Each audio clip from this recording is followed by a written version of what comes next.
kurtuluş.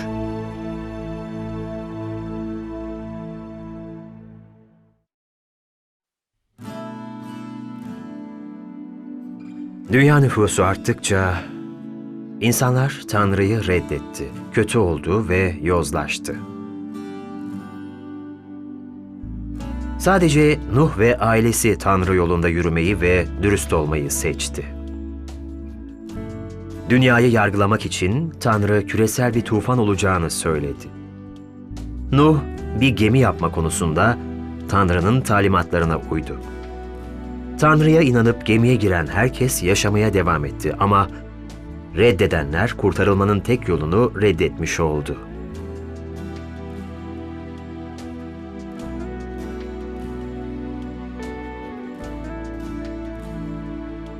Yıllar sonra Tanrı, İbrahim'i Kenan topraklarına gitmesi için seçti ve İbrahim büyük bir ulusun babası oldu. Tanrı, bütün insanların onun aracılığıyla kutsanacağını söyledi.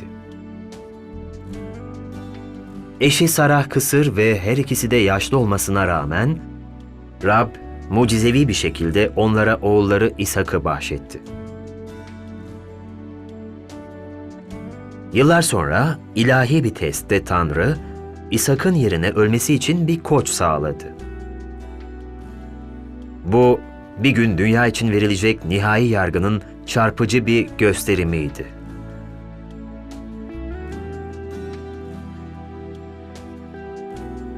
Yıllar geçtikten sonra İbrahim'in oğlu İshak'ın Yakup adında bir oğlu oldu.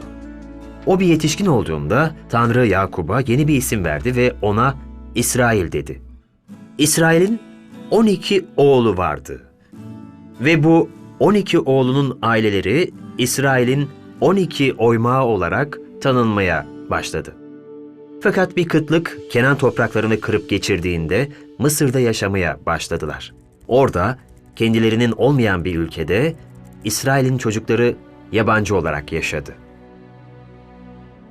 Yönetimdeki Mısır Firavunu, İsraillilerin sayıca çok fazla ve çok güçlü olabileceğinden korkuyordu.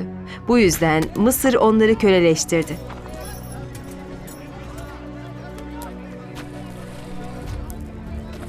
Mısır'dan çıkış 1. bölüm 14. ayet şöyle der. Her türlü tarla işi, harç ve kerpiç yapımı gibi ağır işlerle yaşamı onlara zehir ettiler. Bütün işlerinde onları amansızca kullandılar. İsraillilerin nüfusunu kontrol altına almak istediler. Bunun üzerine Firavun bütün halkına buyruk verdi.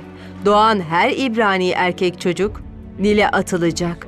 Kızlar sağ bırakılacak. İşte tarihin bu sıkıntılı noktasında Musa adında bir bebek İsrailli bir ailenin çocuğu olarak doğdu.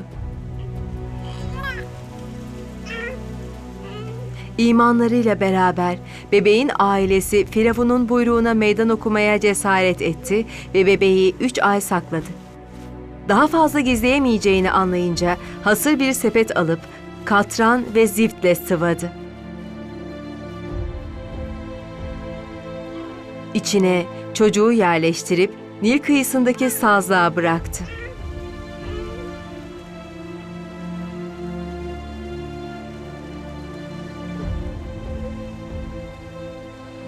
Çocuğun ablası kardeşine ne olacağını görmek için uzaktan gözlüyordu. O sırada Firavun'un kızı yıkanmak için ırmağa indi.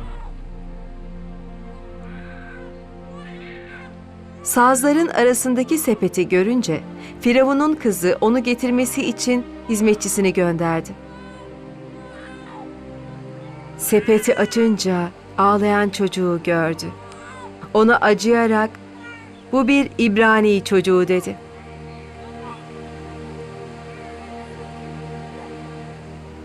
Çocuğun ablası Firavun'un kızına "Gidip bir İbrani süt anne çağırayım mı?" diye sordu. Firavun'un kızı "Olur" diye yanıtladı. Kız gidip bebeğin annesini çağırdı. Firavun'un kızı kadına "Bu bebeği al, benim için emzir, ücretin neyse veririm" dedi. Kadın bebeği alıp emzirdi. Çocuk büyüyünce onu geri getirdi. Firavun'un kızı çocuğu evlat edindi. Mısır o gün bir dünya gücüydü. Ancak bir millet olarak tek gerçek Tanrı'yı reddettiler. Tanrı'nın hakikatini bir yalanla değiştirdiler ve Yaradan'ın yerine yaratılmış şeylere ibadet ettiler ve onlara hizmet ettiler. Tarihçiler ve arkeologlar Mısır kültürünü ve yaşam biçimini dikkatlice belgelemiş. Bize kutsal kitaptaki bölümlerde meydana gelen olaylar hakkında daha fazla arka plan bilgisi sağlamıştır. Bildiğiniz gibi Mısırlılar Nil Nehri'ni yaratan Tanrı'ya ibadet etmediler. Nehrin kendisine taptılar ve hatta her yıl Nil'in tanrısı Hapi'yi yatıştırmak için ona bir erkek veya bir kız çocuğunu kurban olarak sundular. Ve birçok sahte tanrıya da kucak açtılar. Bunların arasında kurbağa başlı Yaşam ve doğum tanrıçası Heket vardı. İnek tanrıçası Hathor, gökyüzü tanrısı Shu ve Mısır tanrılarının başı olan güneş tanrısı Amon-Ra vardı. Mısır gerçeklerden o kadar çok sapmıştı ki Mısır'ın hükümdar Firavun'u bile kendisini bir tanrı kral olarak ilan etmişti.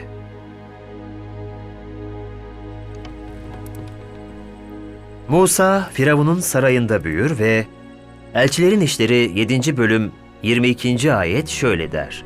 Musa, Mısırlıların bütün bilim dallarında eğitildi. Gerek sözde, gerek eylemde güçlü biri oldu. Prens Musa'ya göre Mısır her şeye sahipmiş gibi görünüyordu. Askeri güç, etki, prestij ve güç. Ancak Musa, göklerin ve yerin yaratıcısı olan tek gerçek bir Tanrı olduğunu biliyordu. Ve bu ebedi Tanrı bir gün bir kurtarıcı göndereceğine söz vermişti. Musa için Tanrı'yı izlemek ve bu vaade inanmak, Mısır'ın sunduğu tüm hazinelerden daha büyük bir değere sahipti. Ve Musa bir karara vardı. Musa büyüyünce, iman sayesinde Firavun'un kızının oğlu olarak tanınmayı reddetti. Bir süre için günahın sefasını sürmektense, Tanrı'nın halkıyla birlikte baskı görmeyi yeğledi. Hepimizin önünde bir seçenek var. Ve Musa gibi Tanrı'yı izlemek kolay olmayabilir. Ama bunu yapmak, bu dünyanın sunduğu her şeyden daha değerli olacaktır.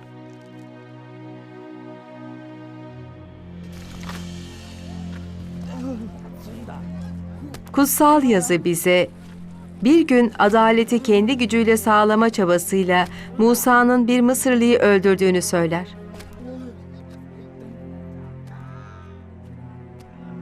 Bunun sonucu olarak Mısır topraklarından kaçmak zorunda kaldı. 40 yıl boyunca çok uzaklarda, Midyan topraklarında yaşadı.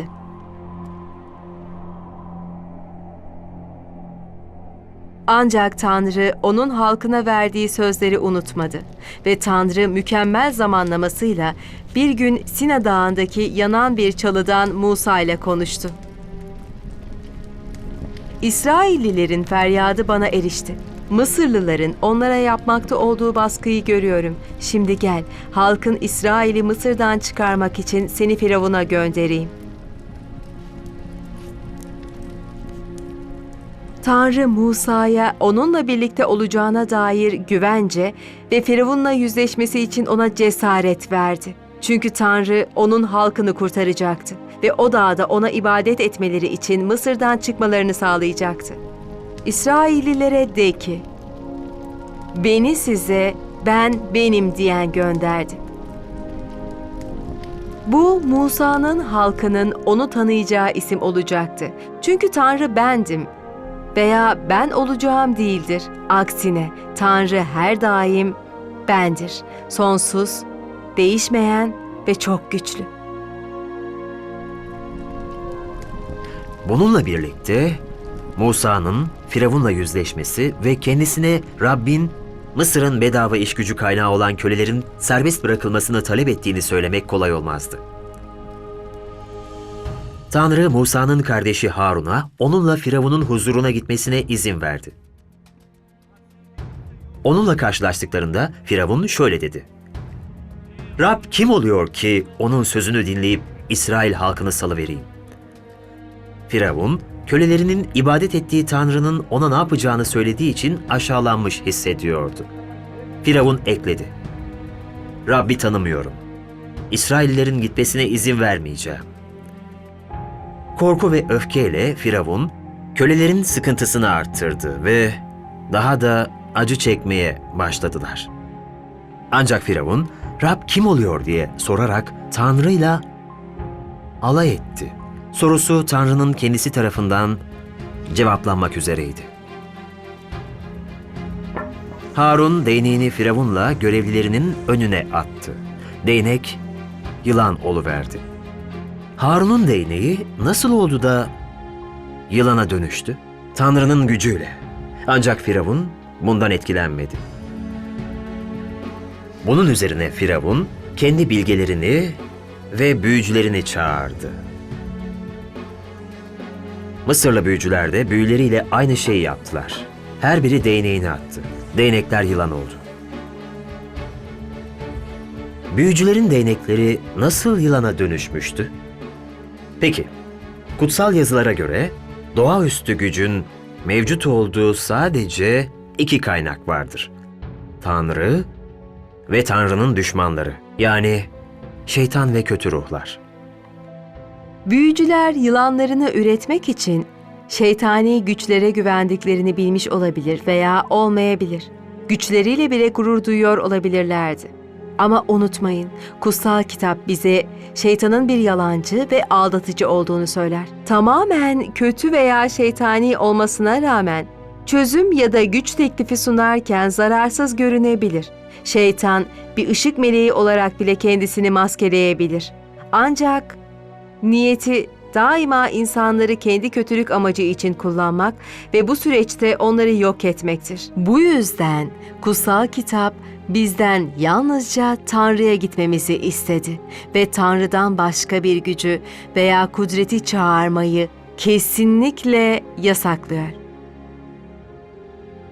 Yasanın tekrarı 18. bölüm 10 ve 11. ayetlere göre Tanrı insanları şu şekilde uyarır: "Aranızda oğlunu ya da kızını ateşte kurban eden, falcı, büyücü, muskacı, medyum, ruh çağıran ya da ölülerin ruhlarına danışan kimse olmasın." Tanrı bu uygulamaların tiksindirici olduğunu söylüyor ve sadece onun vaatlerine ve onun güvenine itimat etmemizi istiyor. Tanrı'nın 12. ayette ne söylediğine bakalım. Ancak Harun'un değneği onların değneklerini yuttu. Tanrı'nın gücünden daha büyük bir güç yoktur ve Tanrı her zaman zaferi kazanır. Yine de Rabbin söylediği gibi Firavun inat etti ve Musa ile Harun'u dinlemedi. O anda Tanrı tek bir belayla duruma el atabilir ve Mısır'ı yeryüzünden silebilirdi. Ama Tanrı'nın başka planları vardı. 7'den 12'ye kadar olan bölümler Tanrı'nın Mısır'a yolladığı 10 belayı tasvir eder. Her biri Tanrı'nın gücünü gösterdi. İsraillilere Tanrı şöyle dedi: "Sizi Mısırlıların boyunduruğundan çıkaracak, onların kölesi olmaktan kurtaracağım. Onları ağır biçimde yargılayacak ve kudretli elimle sizi özgür kılacağım. Sizi kendi halkım yapacak ve Tanrınız olacağım. O zaman sizi Mısırlıların boyunduruğundan çıkaran Tanrınız Yahve'nin ben olduğumu bileceksiniz." Ancak Tanrı'nın yüreği yalnızca İsrail'e özel değildi. Tanrı hem İsraillilerin hem de Mısırlıların onun tek gerçek Tanrı olduğunu bilmelerini istedi. Mısır'dan çıkış 7. bölüm 5. ayet bize şunu der: "Mısır'a karşı elimi kaldırdığım ve İsraillileri aralarından çıkardığım zaman Mısırlılar benim Rab olduğumu anlayacak." Mısırlılar çok sayıdaki sahte tanrılara güveniyordu ve çölde sayım 33. bölüm 4. ayet bu durumu bize "Rab onların ilahlarını yargılamıştı diye açıklar. Kuşkusuz Mısırlıların Nil'in tanrısı Hapi'ye olan kayıtsız şartsız bağlılığı sallanmaya başladı.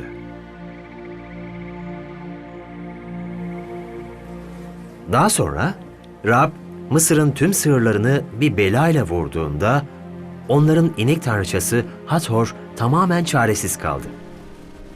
Rab Mısır'da büyük yıkıma sebep olan dolu ve yıldırım gönderdiğinde gökyüzü tanrısı Şu hiçbir şey yapmadı.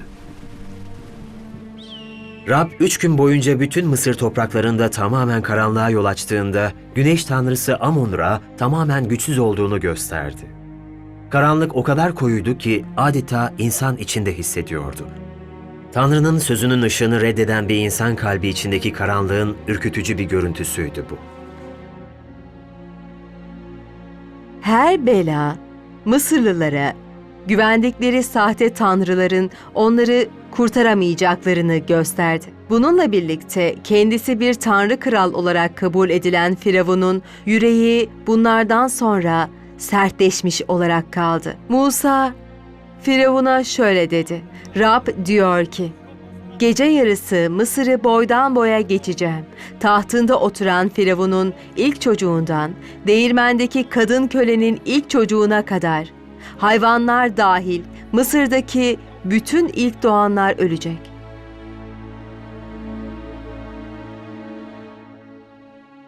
Gece yarısı Rab, her ailenin ilk oğlunu vurması için ölüm meleğini gönderecekti.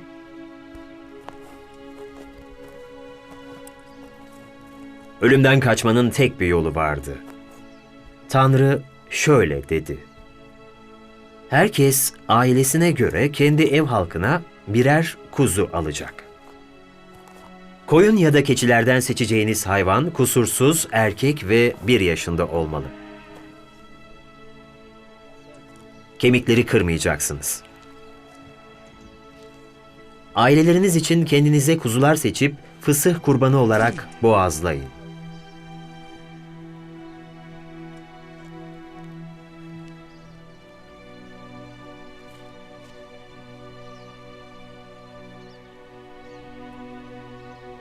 Bir demet mercan köşk otu alın.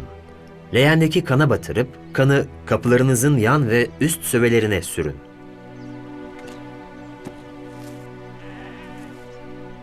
Sabaha kadar kimse evinden çıkmasın.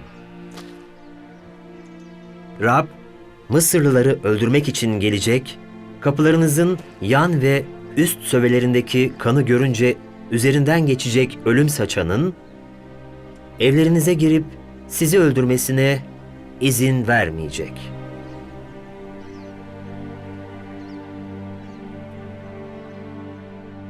Ya o gün biri Tanrı'nın Musa aracılığıyla yolladığı mesajını duyup da kapılarına kan koymadıysa ve sadece gerçeği bilmek onları ölümden kurtarmak için yeterli olur muydu? Hayır, Tanrı'nın mesajını bilmek onları kurtarmak için yeterli değildi.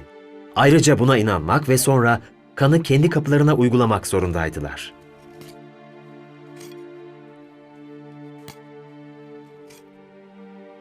Ya başka biri kapılarına kan koymak yerine bir işaret koymaya karar verseydi ve bu tabelada "Bizler iyi insanlarız, biz dindarız, fakirlere yemek veriyoruz, herkesle barış içinde yaşamak isteyen yasalara saygılı vatandaşlarız" yazsaydı? Belki siz de Tanrı'nın sizi yaşamınızdaki bu aynı niteliklere dayanarak kabul edeceğini düşünmüş olabilirsiniz. Ama o gece ölüm meleği o evin önünden geçtiğinde ne yapacaktı? Tanrı o kişinin iyiliğinden çok etkilenip onu bağışlar mı? Hayır. Mısırlı veya İsrailli, fakir ya da zengin, iyi ya da kötü olun. O gece bunların hiçbirinin önemi yoktu. Tanrı'nın huzurunda onların yaşayıp yaşayamayacaklarını yalnızca bir faktör belirleyecekti. Mükemmel ve lekesiz bir kuzunun onların evinde ölmüş olup olmaması. Tanrı şöyle dedi: kanı görünce üzerinizden geçeceğim.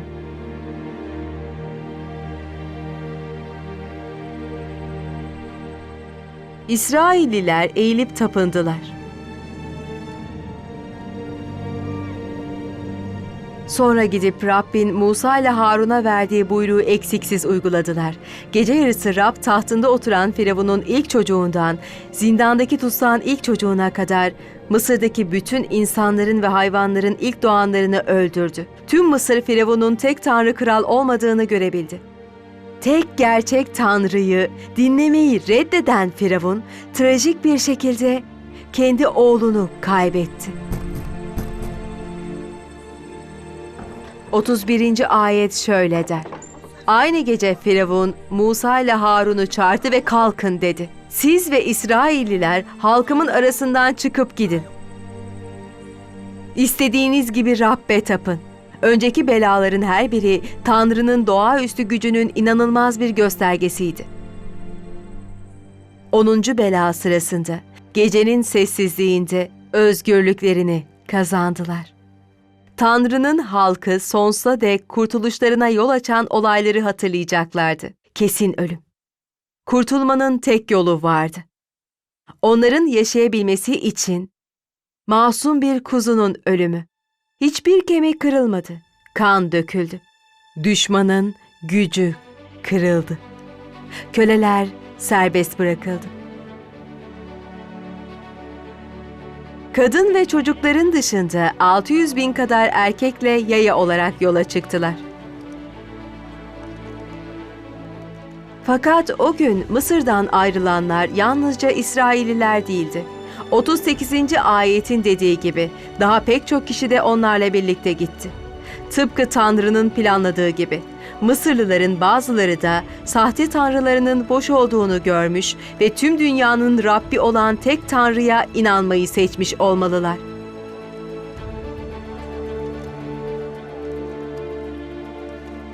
Fakat Firavun'un kalbi hala çetindi ve 14. bölümde şöyle der. Biz ne yaptık dediler. İsraillileri salıvermekle kölelerimizi kaybetmiş olduk.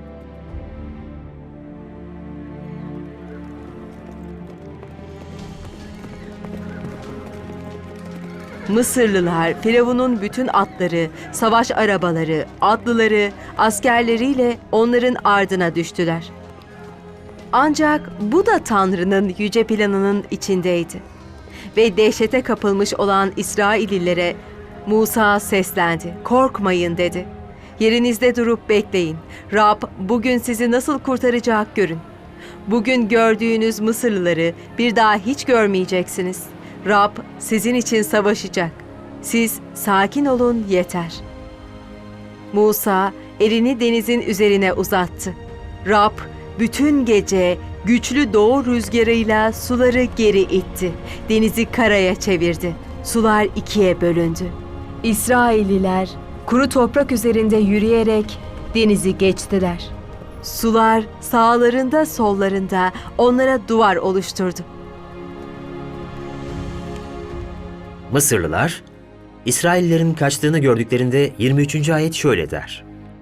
Firavun'un bütün atları, savaş arabaları, atlıları denizde onları izliyordu.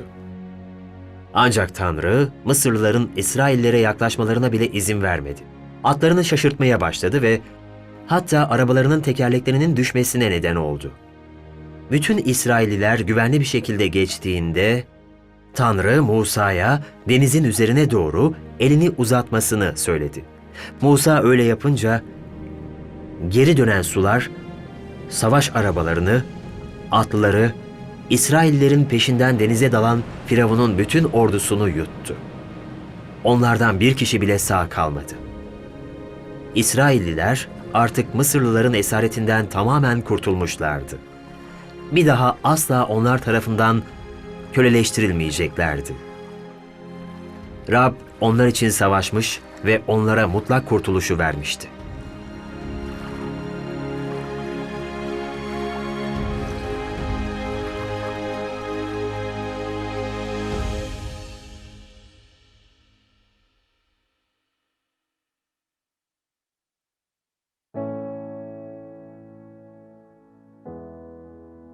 Tanrı, Musa adında bir İbrani bebeğin hayatını mucizevi bir şekilde korudu.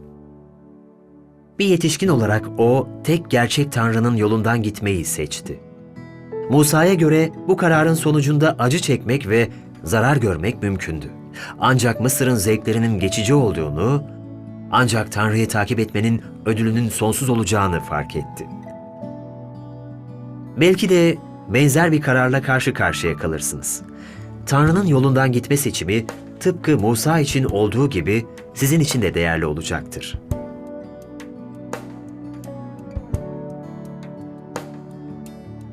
Firavun, İsrailli kölelerini serbest bırakmayı reddettiğinde Tanrı bir dizi doğaüstü olay yaratarak Mısır tanrıları üzerindeki gücünü gösterdi.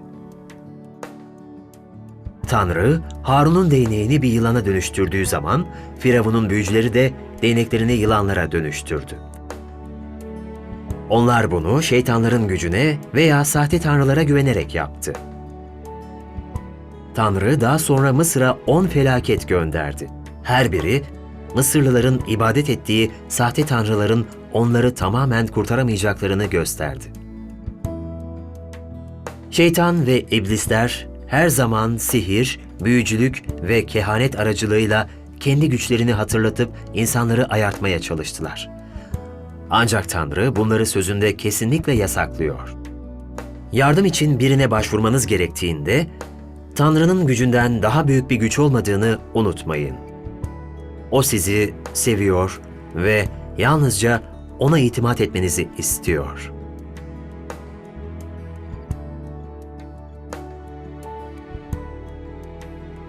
Onuncu bela sırasında Tanrı her ailenin ilk doğan oğlunu öldürmesi için ölüm meleği gönderdi. Ama aynı zamanda oğulların kurtulması için bir yol sağladı. Tanrı, mükemmel bir kuzu almaları, öldürmeleri ve kanlarını kapılarına sürmeleri halinde ilk doğan oğulların bela sırasında ölmeyeceğini söyledi. Kuzu, Tanrı'ya iman eden ve onun emrettiği gibi yapanlar için bir ikame yerine geçti. Bu dramatik olaylar, gelecekte sonsuz kurtuluş sağlaması adına Tanrı'nın bizim için kanı dökülen bir ikame sağlayacağına işaret ediyordu.